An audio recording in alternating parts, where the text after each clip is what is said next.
우리 오늘 읽었던 에스더서 5장 1절부터 마지막 14절까지 말씀을 통해서 기도와 지혜라고 하는 제목으로 하나님 말씀을 전하겠습니다. 에스더서 오늘 5장을 보니까요, 우리 앞부분에 1장부터 4장까지 내용을 좀 먼저 살펴보고 나서 보시는 게 좀 좋을 것 같아요.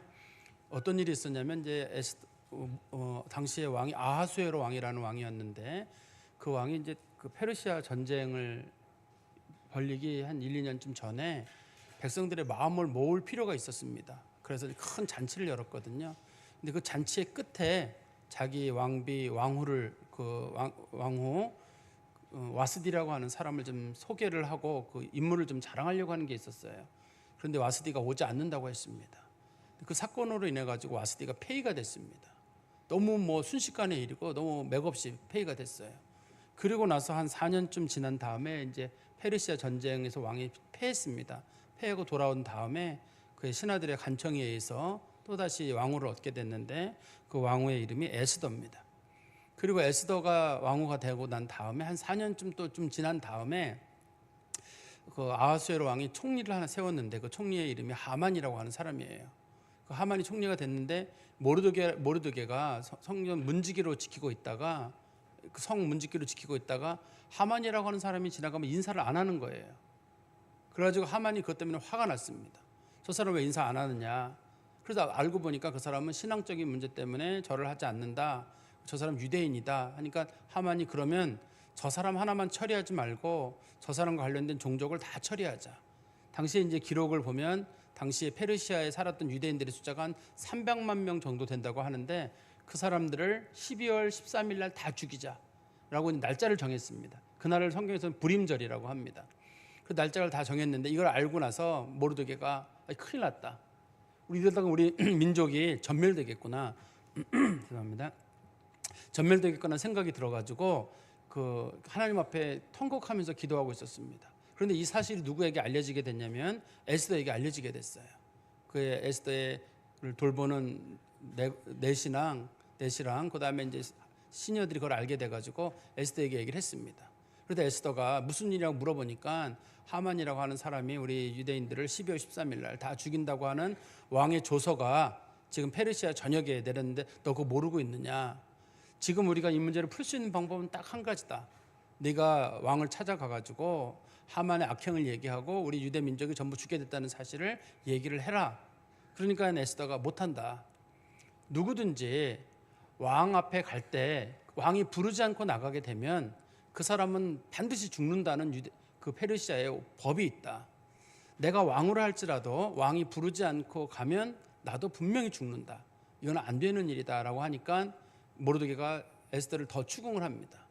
하나님이 너를 그 자리까지 세우신 게 이 일을 처리하라고 너를 부르신 줄 어떻게 알겠느냐. 그러니 네가 가서 꼭 얘기를 해라.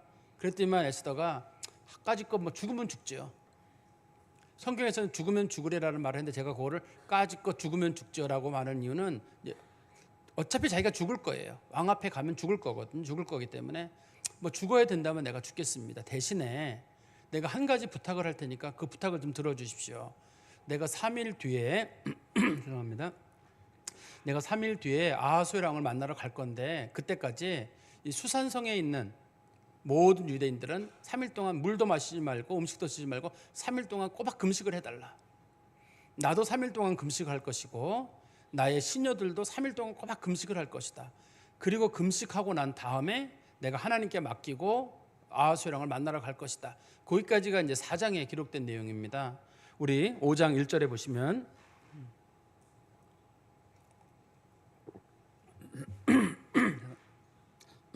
죄송합니다. 5장 1절에 제3일에란 말의 뜻은 3일간의 금식 기도가 마치고 라는 그런 뜻입니다.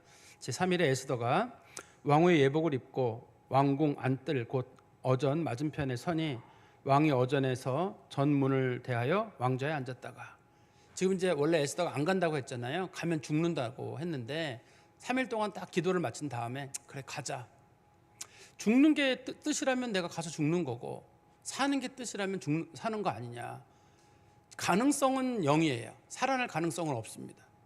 왕이 부르지 않고 나서 가서는 안 되고, 또 자기가 왕의 총애를 받지 못한 지가 벌써 한 달이 지났기 때문에 자기가 왕 앞에 갈 수는 없어요. 그렇지만 하나님 앞에 기도했으니까 하나님 앞에 맡기고 가는 거예요. 자기 생명을 걷어가신다면 걷어가시는 거고 살리는 거면 살리는 것보다.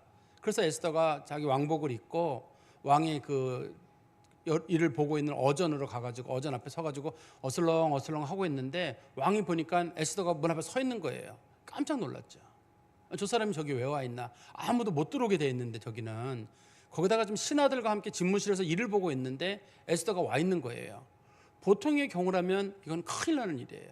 그냥 불러도 오면 안 되지만 이렇게 업무를 보고 있는데 들어오면 더 안 되는 일이거든요. 우리 현대인들은 이게 이해가 안 돼요.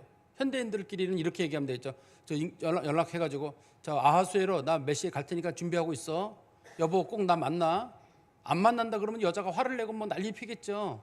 근데 이게 안 됩니다. 옛날에는 안 되는 시절이기 때문에 얘기를 어떤 얘기 자체가 통하지가 않는 거예요. 근데 아하수의 왕이 보니까 에스더가 있는데 보니까 너무 이쁘게 보이는 거예요. 성경에서는 그 아름다운 모습을 뭐라고 표현했냐면 왕이 그에게 호의를 베풀 정도의 아름다움이 있었다 이렇게 설명을 하고 있거든요. 그래서 에스더의 모습이 너무 이렇게 마음에 들어가지고 성경 말씀 보십시오. 2절에 왕후 에스더가 뜰에 선 것을 본즉 매우 사랑스러움으로 손에 잡았던 금규. 우리 이건 제가 지난번에도 몇 번 말씀드렸었는데 여러분들이 국어사전을 찾아보시는 분들은 찾아보시면 규라는 말은 조선시대의 신하들이 왕을 만나기 전에 자기 신분이 표시된 뭐 예를 들어서 정일품 김가 뭐 심가 이런 식으로 써 있는 그 호패를 성경 그 원래 홀이라고 불러요. 홀. 그리고 요거 왕이 들고 있는 막대기는 규라고 부르는데 우리는 홀이라는 말이 너무 익숙해 가지고 홀이라는 말을 하면은 느낌이 와요. 그죠? 근데 규라는 말을 하면 느낌이 안 와요. 근데 홀이 잘못 쓰는 한자 용어이기 때문에 여기 규라고 합니다만 여러분 머릿속에는 아마 홀이라고 여전히 이해를 하실 것 같아요.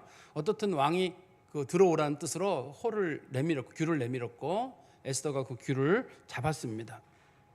근데 이게 우리가 볼 때는 평범한 일이지만 이게 기적 같은 일이 일어난 거예요. 기적 같은 일이 아니면 에스더가 왕을 만나기 전에 모르드게의 부탁을 받아서 갈 때 죽으면 죽으리라 하는 이런 얘기를 안 하죠. 죽으면 죽으리라는 말은 가능성은 전혀 없는데 내가 가겠다고 한 거기 때문에 왕이 이렇게 오라 그러고 그 규를 내밀고 이런 일은 없는 일이거든요. 기적적인 일이 일어난 겁니다. 하나님께서 지금 기도를 들으셨다는 뜻일 거예요. 그러면 이제 모르드게 아하수에로 왕이 봤을 때 이렇게 목숨을 걸고 에스더가 들어온 데 이유가 있을 거 아니에요. 그러니까 궁금하니까 물어보는 겁니다. 3절을 보십시오. 왕이 이르되 왕후 에스더여 그대의 소원이 무엇이며 요구가 무엇이냐 나라의 절반이라도 그대에게 주겠노라. 왕이 이런 말을 남발하는 왕이에요. 이게 이 사람만 하는 게 아니라 일반적으로 왕들이 이런 말을 잘해요. 이게 필요한 것은 내 나라의 절반이라도 주겠다. 그런데 만약에 에스더가 그러면 나라의 절반을 주십시오. 그러면 사형을 당해요. 이게 왕이 이 말을 준다고 이 얘기를 했다고 해가지고 그걸 그대로 받아들이면 안 됩니다. 이거는 그대로 받아들이면 안 되고 이걸 그대로 받아들여서 문제가 된 사건이 있어요. 우리 페르시아 전쟁에 관련되거나 역사라고 하는 내용에 관련돼 가지고 유명한 역사학자 중에 헤로도투스라고 하는 사람이 있어요. 그 사람의 책 9권에 보면 요 내용이 기록이 돼 있는데 어떤 내용이 기록돼 있냐면 그 아하수에로 왕의 동생이 있거든요. 동생의 딸이 아르테인테라고 하는 그 여자애가 있어요. 예쁜 딸이 있어요. 근데 이 애가 워낙 예쁘게 굴고 그러니까 아하수에로 왕이 근데 물어봤어요. 내가 너한테 네가 원하는 소원을 들어줄 거니까 뭐든지 소원 한 가지만 말해라. 나라의 절반이라도 내가 주겠다. 이렇게 이제 어린애한테 얘기를 한 거예요. 그럴 때만 어린애가 뭐라고 얘기했냐면 왕후님이 직접 손으로 짠 왕복을 만드셔가지고 저한테 줬으면 좋겠습니다. 이렇게 부탁을 한 거예요. 당시에 이제 왕후가 누구냐면 그 헤로도투스의 책에 보면 아메스트리스라고 돼 있어요. 우리가 우리나라 성경책에서는 에스더가 왕후라고 돼 있지만 세계 역사책에서는 아메스트리스라고 하는 사람이 왕후예요. 진짜 제1왕후. 그다음에 제2왕후가 여러 명이 있거든요. 그중에 에스더가 한 명이 들어있는 거예요. 그런데 어떻든 간에 이 에스더가 만약에 왕의 그런 부탁을 듣고 자기가 똑같이 얘기하면 안 되거든요.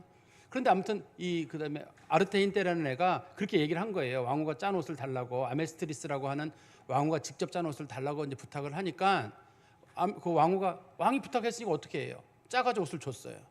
근데 이 왕이 이걸 남발하는 사람이라 그랬잖아요. 왕후한테 아메스트리스한테 또 물어봤어요.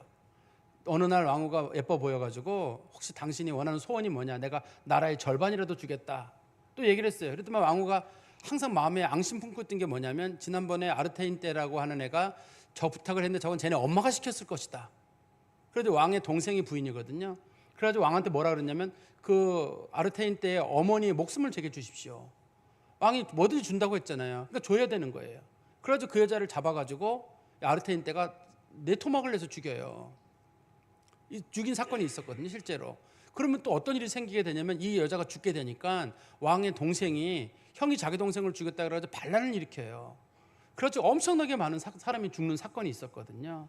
여기서 왕은 이 말을 책임을 가지고 하는 말이지만 왕이 그냥 일반적으로 하는 말입니다. 이게 흔하게 하는 말이었는데 그냥 네 소원이 무엇이냐는 정도였는데 이거를 그냥 액면 그대로 받아들여 가지고 소원을 다 얘기하고 그러면 큰일 나는 일이에요. 여기서도 실제로 여기 본문에서 에스더는 무슨 얘기를 해야 되냐면 하만이 저희 민족을 죽이려고 하는데 저희 민족을 살려주십시오. 지금 12월 13일 날 전부 다 죽인다는 얘기가 있습니다. 이 얘기를 해야 되잖아요.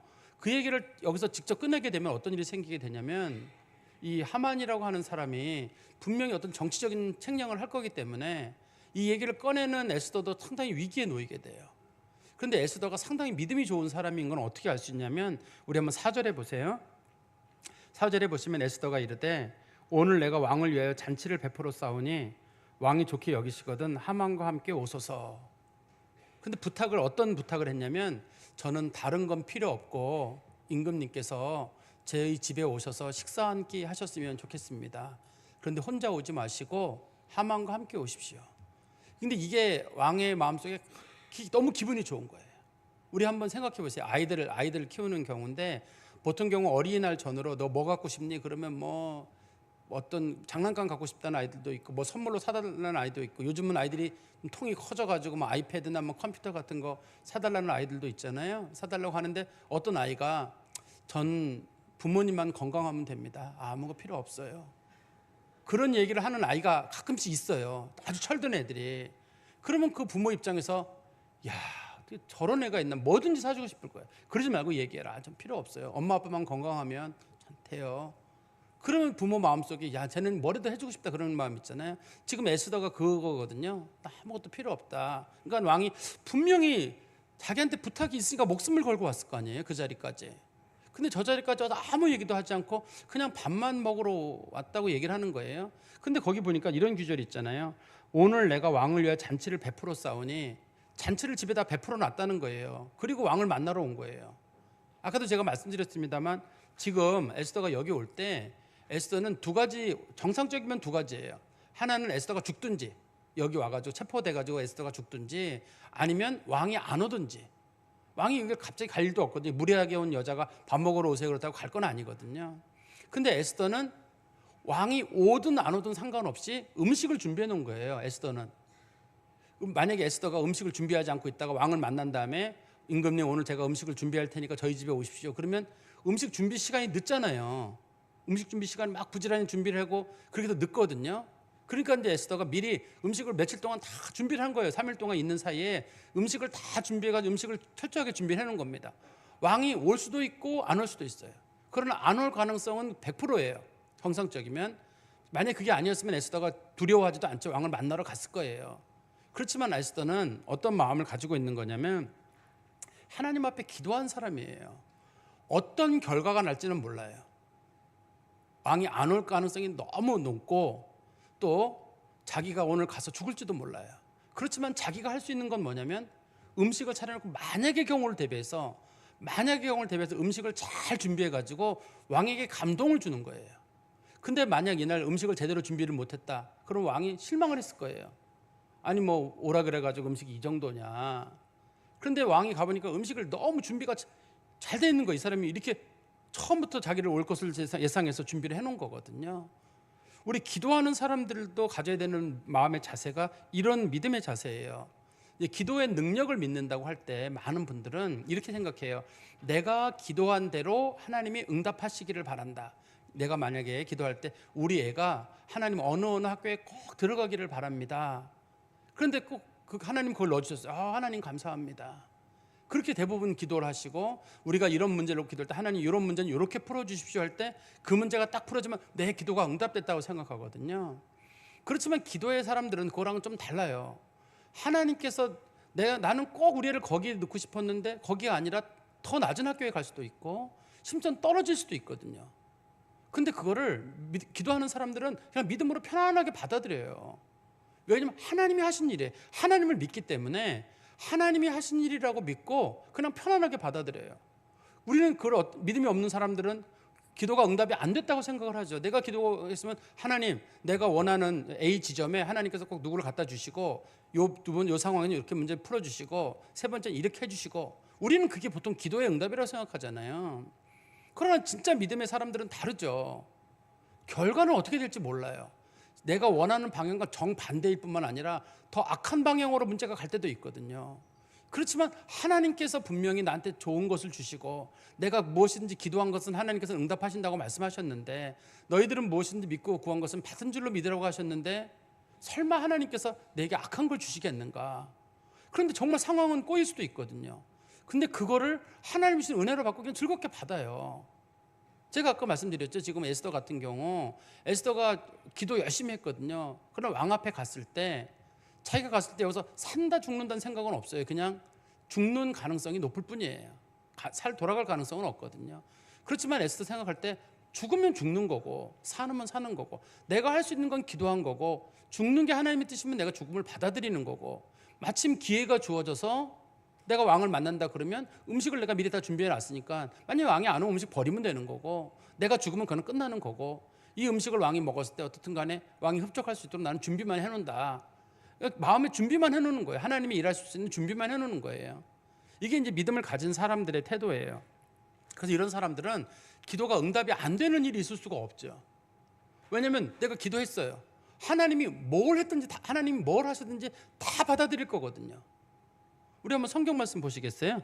그 마가복음 11장 22절에서 24절입니다. 마가복음 11장 22절에서 24절에 보시면 예수께서 그들에게 대답하여 이르시되 하나님을 믿으라. 내가 진실로 너에게 이르노니 누구든지 이 산더러 들려 바다에 던져지라 하며 그 말하는 것이 이루어질 줄 믿고 마음에 의심하지 아니하면 그대로 되리라. 산을 바다에 던질 필요가 뭐 있나요? 이게 산이 바다로 옮겨지기를 하나요? 원칙적으로 이 산을 일반적으로 우리가 예루살렘 그 산이라고 부르거든요. 이 산을 옮길 필요가 무슨 필요가 있어요? 그런데 기도했다고 이 산이 옮겨지나요? 원칙적으로? 근데 기도한 사람들은 하나님께 기도했으니까 하나님 이 산을 옮겨주십시오 기도를 했어요. 불가능한 일이잖아요. 어떻게든 하나님이 옮기시겠죠. 세월을 두고 옮기든 포크레인으로 옮기든 떠서 옮기시든 아니면 바다가 산 쪽으로 오든 내가 세월이 지난 다음에 가든, 나는 내가 기도한 건 옮겨달라고 기도한 거니까 하나님이 풀어준다는 믿음을 가지고 그냥 하나님께 기도한 거예요. 그러나 그 가능성은 극히 낮죠. 산을 옮긴다는 거는. 그렇지만 다시 11장 22절에 보시면 예수께서 그에게 대답해 이르시되 하나님을 믿으라라는 말이 있잖아요. 너의 기도의 능력이나 뭘 믿는 게 아니라 하나님이 알아서 하실 테니까 아무것도 걱정하지 마라. 전혀 불가능한 것이라 할지라도 하나님께 기도하고 기다려라. 하나님 알아서 하신다. 그리고 11장 24절입니다. 마가복음 11장 24절에 보시면 그러므로 내가 너희에게 말하노니 무엇이든지 기도하고 구하는 것은 받은 줄로 믿으라. 그리하면 너희에게 그대로 되리라. 성도들의 마음의 자세예요. 내가 하나님께 간절한 마음으로 뭘 기도했거든요. 그러면 하나님 반드시 역사하세요. 그런데 내가 기도한 것보다 더 나은 방법으로, 하나님의 방법으로 꼭 역사를 하세요. 다시 한번 말씀드리면 내가 원하는 방향, 내가 원하는 시점에 그 일이 안 이루어진다고 해서 그게 응답이 아니라고 생각하시면 안 됩니다. 여러분들이 원하는 방법대로 기도해서 기도가 큰 낭패를 보는 경우 있죠. 예를 들어서 여러분들이 기도할 때 화가 나가지고 저 자식 나가 되자라, 즉시 나가서 되지니라, 이러면 안 되잖아요. 우리가 화가 나서 하는 기도도 있고 우리가 분노 속에 하는 기도도 있고 욕심 속에 하는 기도도 있잖아요. 그런 걸 응답되면 안 된단 말이에요. 그래서 하나님은 우리가 자녀들에게 너 나가 되자라고 말한다 할지라도 그게 사랑이라는 걸 하나님은 아시거든요. 하나님께서 덮어주시지, 내가 그런 말 할 때마다 자녀들이 나가서 하나 죽고 둘 죽으면 그게 뭐 응답이라고 자랑하겠어요. 기도하는 사람들의 특징은 무엇이든지 간에 하나님께서는 반드시 역사하신다. 그리고 내가 기도한 건 절대 땅에 떨어지지 않는다. 에스더가 그런 믿음을 가진 사람이에요. 그렇기 때문에 자기가 죽을 줄 아는 길을 가면서도 잔치를 다 준비해 놓고 간 거예요. 만약에 하나님께서 왕을 나의 집으로 데려오서 음식을 먹을 기회가 있다 그러면 내가 최고의 음식을 준비해서 왕의 마음에 감동을 줘서 역사를 이루겠다. 아니면 여기서 끝이면 끝나는 거고, 하나님은 그런 마음으로 음식을 준비했다는 겁니다. 그런데 에스더라고 하는 사람이 상당히 지혜로운 사람이에요.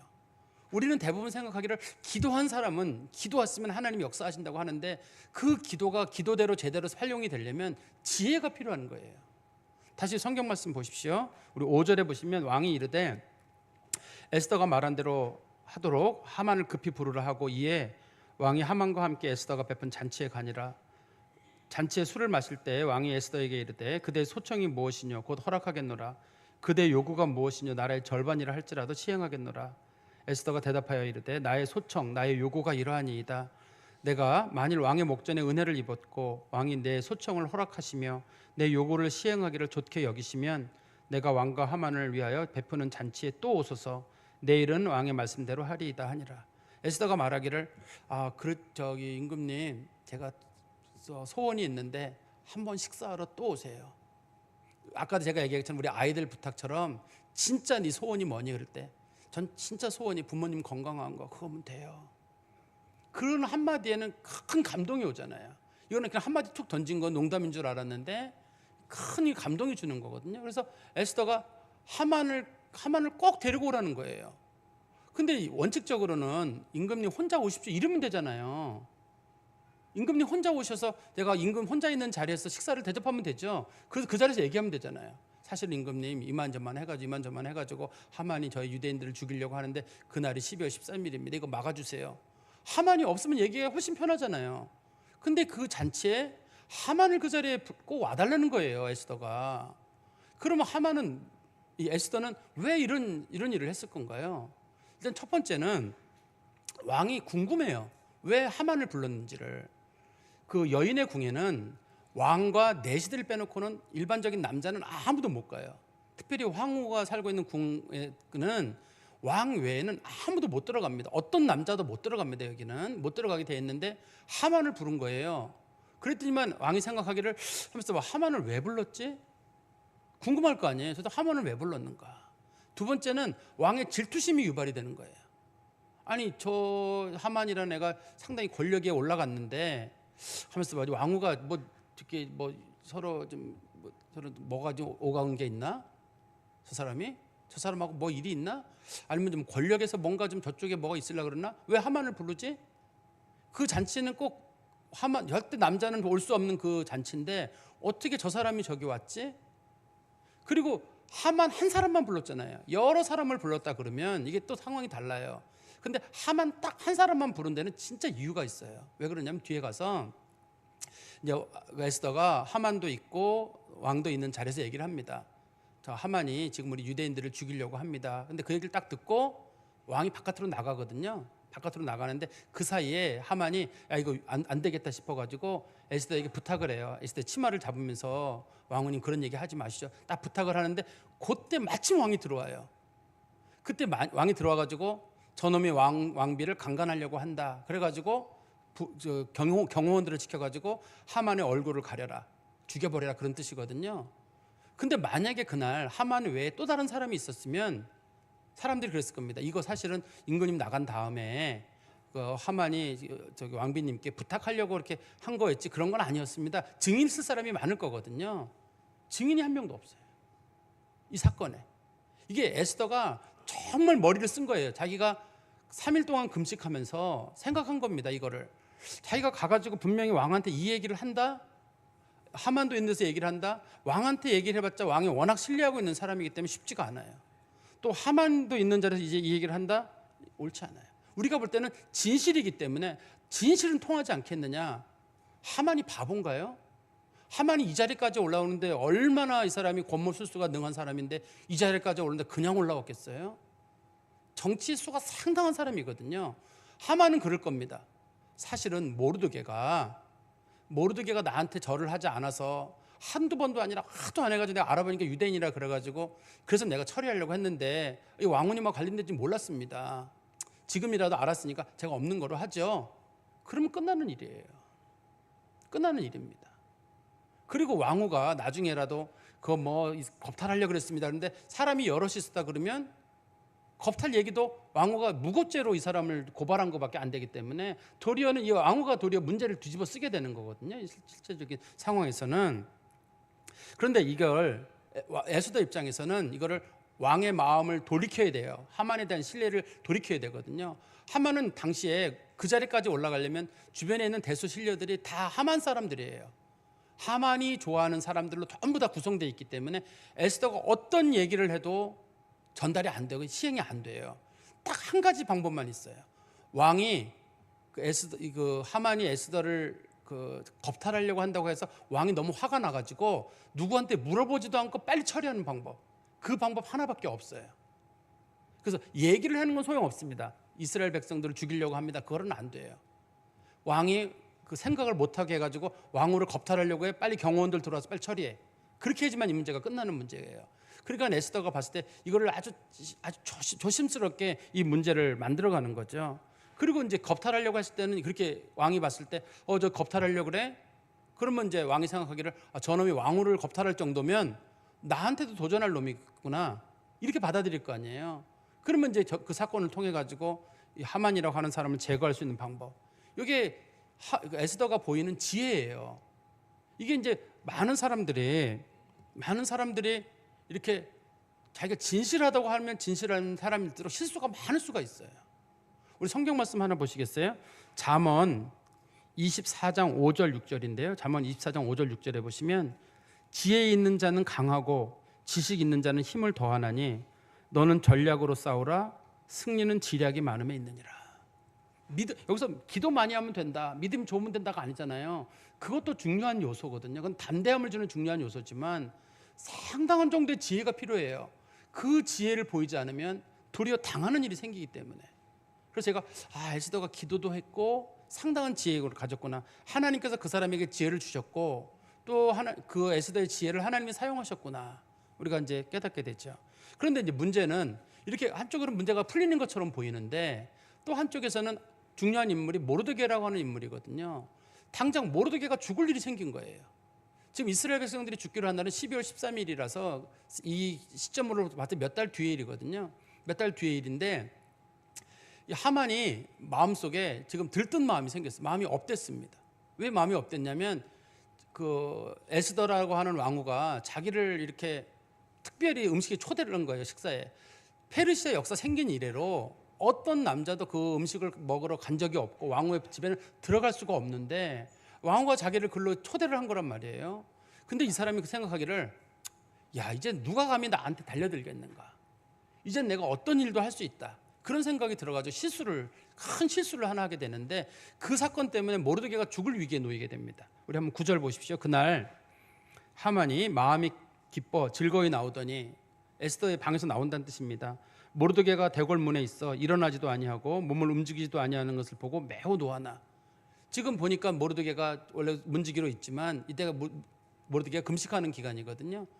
그 에스더 활동할 동안 계속 기도하고 있는 중인데 근데 그게 너무 꼴 보기 싫은 거예요. 그런데 이 사람이 마음이 지금 현재 들뜬 상태이기 때문에 이 사람을 죽이려는 마음을 가지고 있어서 마음을 잘 다스린 거예요. 원칙적으로는 모르드게를 맨날 봤습니다. 모르드게는 그 자리에 있는 거를. 근데 모르드게를 죽일 마음이 없었던 이유는 어차피 12월 13일 되면 어차피 죽일 거예요. 이 사람.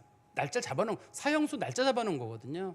근데 그날은 어떤 생각이 들었냐면 못 견디겠는 거예요. 내일까지 못 견디겠는 거예요. 저놈을 오늘 죽이지 않으면 못 견디겠는 거예요.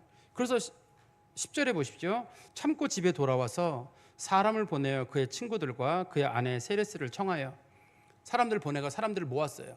여기서 사람들이란 말은 자기의 모사예요. 자기 카운셀링 하는 사람들, 자기에게 조언하는 신하들을 모으고 자기 아내를 불러가지고 얘기를 한 겁니다. 뭐라고 얘기했냐면 11절에 자기의 큰 영광과 자 봐라. 내가 지금 얼만큼 높은 위치에까지 올라갔느냐. 그리고 자녀가 많은 거 9장 10절에 보면 자녀가 아들이 10명이라고 돼 있거든요. 내가 아들이 10명이나 되고 상당히 성공했다는 뜻입니다. 왕이 자기를 들어 왕의 모든 지방관들과 신하들보다 높인 것을 다 말하고 당시에 이제 그 총리들도 7명이나 있었는데 그 중에 제일 높은 총리예요. 이 하만이. 내가 이 자리까지 높이까지 올라갔다. 그리고 12절에 이게 직접적인 사건인데요.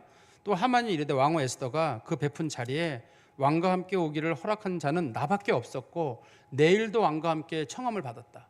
왕후가 나를 불렀는데 역사상 처음으로 나를 불렀고 그 다음에 내일도 오랜다. 그런 거는 왕후가 봤을 때도 더 이상 나의 권력을 도전할 만한 사람은 아무도 없다는 뜻인 것 같다. 이렇게 얘기를 한 겁니다. 그러나 13절에 유다 사람 모르드게가 대궐문에 앉은 것을 보는 동안에는 이 모든 일이 만족하지 아니하는도다. 나 근데 모르드게는 못 보겠다. 저놈은 내가 반드시 처리하지 않으면 나는 못 견디겠다고 얘기를 한 거예요. 그러니까 사람들이 뭐라고 얘기를 하냐면 14절에 조언자들이 그의 아내 세레스와 모든 친구들이 이르되 높이가 50규빗 되는 나무를 세우고 내일 왕에게 모르드게를 그 나무에 매달기를 구하고 왕과 함께 즐거이 잔치에 가소서 하니 하만이 그 말을 좋게 여기고 명령하여 나무를 세우니라. 뭐라고 조언을 했냐면 제일 먼저 나무를 하나 준비해서 나무를 세워두십시오. 여기 보니까 50규빗이라고 하는데 요즘 단위로 23m예요. 상당히 높은 나무입니다. 하나 나무가 아니라 여러 개의 나무예요. 그래서 하만의 집에 이걸 세우게 되면 그 수산성에 있는 사람들이 아마 다 볼 수 있을 정도예요. 그래서 누구도 하만에게 달려들지 못하도록 하는 건데 이 교수형을 처하는 건데 요즘은 교수형은 그 목을 매는 거잖아요. 옛날 교수형은 그 배를 창으로 찌르는 거예요. 나무로요. 그래서 매달아 놓는 겁니다. 이게 그렇게 하려고 나무를 하나 준비해 두시고 그리고 임금님을 만나가지고 어차피 사람을 죽이는 일은 임금의 허락이 있어야 되니까 가서 내가 이 사람을 이렇게 이만저만 인사 안 해서 죽이려고 합니다. 그러면 임금이 허락할 거다. 그러면 그 사람을 죽여라. 이렇게 부탁을 한 거예요. 근데 이 사람들이 실수를 하나 했어요. 원래는 왕에게 얘기를 하고 왕이 죽여라 그래야 되는데 이 사람들이 나무를 먼저 세워놨거든요. 이게 증거물이 돼요. 나중에 저 나무가 뭐냐, 하만이 사람을 죽이려고 했다는. 지금 그동안에 에스더가 유대인들 죽이려고 합니다. 조서 있습니다. 조서는 왕도 자기가 거기에 사인한 거기 때문에 왕도 할 말이 없어요. 그런데 지금 모르드게가 사촌인데 죽이려고 한다는 게 알려지게 되면서 왕이 이 사건을 통해 가지고 하만을 죽이려는 직접적인 증거가 되는 거거든요. 이 사건이 하나님께서 하만의 악행을 하나님의 역사를 이루어 가시는 증거로 사용하는 거예요. 근데 모르드게 차원에서만 놓고 보면 엄청난 사건이에요. 몇 달 동안 지금 금식기도 했거든요. 눈물로 기도를 한 겁니다. 이 사람이 유다 민족을 살려달라고. 근데 당장 내일 자기가 죽는 거예요. 지금 나무 하나 매달아 놨죠. 그 나무를 매달아 놓으면 소문이 났을 거 아니에요. 저 나무가 저기 있다, 이 소문 났을 거 아니에요. 그러면 이제 모르드게는 내일 되면 끝나는 거예요. 그 모르드게가 신앙이 뭐고 기도가 뭐고 아무 소용도 없는 거로 그냥 끝나는 건데 하만이 승리하는 것처럼 보이지만 하나님께서 모르드게가 승리하게 상황을 하루 사이에 확 바꿔버리는 거예요. 지금 하나님께서 모르드게 인생 가운데 가장 어두운 순간이거든요. 이때가 정말 조용하게 흐르는 순간이지만 말씀을 옆에 지켜본 우리들은 모르드게도 끝났구나 이렇게 보일 텐데 그 상황을 확 바꿔가지고 하나님께서 완전히 역전시켜버리는 그런 상황을 만들어가는 거예요. 하나님께서 기막힌 방법으로 하나님의 역사를 이루시는 겁니다. 제가 말씀을 정리해서 말씀드리면 지금 위기의 순간에 모르드게랑 에스더가 하나님 앞에 한 건 기도뿐이에요. 하나님께 다 맡기고 하나님께 기도한 겁니다. 살아날 가능성은 없어요. 그렇지만 하나님께 맡기고 하나님께 기도하니까 하나님께서 준비해 주시고 하나님 역사하시는 거예요. 그래서 기도한 사람들은 가능성을 보고 기도하는 게 아닙니다. 하나님을 믿고 기도하는 거예요. 하나님을 믿고 기도하고 하나님께 맡기기 때문에 마음이 든든해요. 생각보다. 어떤 사람이 마음이 불안하지 않아? 걱정되지 않아? 나 하나님께 다 맡겼어. 하나님이 살아계셔. 마음이 든든해요. 우리 빌립보서 4장 6절에서 7절 말씀 볼까요? 너무 잘 아는 말씀인데 빌립보서 4장 6절 7절입니다. 아무것도 염려하지 말고 다만 모든 일에 기도와 간구로 너희 구할 것을 감사함으로 하나님께 아뢰라. 그리하면 모든 지각에 뛰어난 하나님의 평강이 모든 것을 아시는 하나님께서 주시는 위로가 그리스도 예수 안에서 너희 마음과 생각을 지키시리라. 아무것도 염려하지 말래요. 기도한 사람들은 다만 모든 일에 기도와 간구로 우리 구할 것만 구하는 거예요. 하나님이 하시는 거예요. 우리는 그래서 하나님을 믿어요. 내가 원하는 일로 이루어지는 걸 믿는 게 아니라 우리는 하나님이란 분을 믿고 그분이 살아계신 것도 믿고 그분이 최선의 것을 하는 줄 믿고 그냥 우리는 기도하고 감사함으로 맡기는 거예요. 그렇기 때문에 이 에스더가 이 일을 담대하게 할 수 있는 거고 하나님께 맡긴 사람으로서의 평안을 누릴 수 있었을 겁니다. 그리고 에스더에게 하나님 지혜를 주신 거예요. 에스더에게 상당한 정도의 지혜가 필요한 것은 예수님도 그런 말씀하시잖아요. 내가 너희를 너희 양무리를 이리 가운데를 보내는 것과 같다. 너희들이 뱀처럼 지혜롭고 비둘기같이 순결하라. 정말 지혜로워야 된다고 주님 말씀하셨거든요. 사실 악한 사람들을 대적할 때 사람들은 악한 사람을 너무 얕잡아 보는 경우가 있어요. 악한 사람은 수십 년 동안 악으로 무장된 사람이에요. 악한 일을 하고 양심의 가책 없이 긴 세월을 온 사람인데 그런 사람들을 이기는 게 쉽나요? 그러면 상당한 정도의 지혜가 필요합니다. 그래서 진실하거나 순수한 사람들이 크게 실패하는 경우가 있어요. 너무 얕잡아 봐서 그래요. 근데 제가 보니까 에스더가 정치적인 능력이 상당한 사람이에요. 악한 사람들은 이렇게 처리하지 않으면 안 되겠구나. 자기가 곰곰이 생각해보다 찾아낸 방법이거든요. 그래서 우리도 마찬가지예요. 악한 사람들을 만나거나 그럴 때 너무 직접 대적하고 막 말하고 싸우고 그러지 마시고 잘 지켜보시고 처리하는 데는 상당한 지혜가 필요하다는 것. 여기서 에스더가 진실을 말했다고 문제가 풀어지는 게 아니라고 말씀드렸잖아요. 진실을 말하면 결국 에스더가 당하게 되거든요. 진실을 말할 때가 있고 안 할 때가 있는데 에스더가 그때까지 시간을 두고 기다리고 있는 겁니다. 그래서 우리 그리스도인들도 상당한 지혜가 필요하고 맨 마지막에 우리 인생의 가장 어두운 날도 하나님이 일하시는 순간이에요. 모르드게가 지금 그런 경우였는데 지금 긴 세월 동안 기도하고 민족을 구한다고 했고 이제 12월 13일 날 민족을 살려달라고 했는데 자기가 갑자기 죽는 일이 생기는 거거든요. 그러면 에스더를 모르드게만 놓고 보면 얼마나 믿음이 초라해요. 저렇게 긴 세월 기도했는데 정말 믿음 지키려고 하만에게 절하지 않았는데 저 믿음이 뭐고 뭔가 아무것도 아닌 것 같잖아요.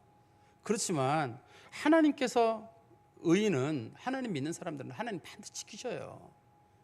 하나님 반드시 지키십니다. 믿음이 땅에 떨어지게 하지 않으셔요. 하나님께서 반드시 도우시고 하나님 붙잡아 주시거든요. 의인은 7번 넘어져도 반드시 일어나게 하셔요. 하나님께서 반드시 일어나게 하신 줄 믿고 우리도 믿음에 낙심하지 말아야 돼요. 믿음이라고 하는 것은 하나님과 믿음으로 기도하는 것도 중요하지만 기도하고 포기하지 않는 마음, 그것도 그리스도인에게 상당히 중요한 일이거든요.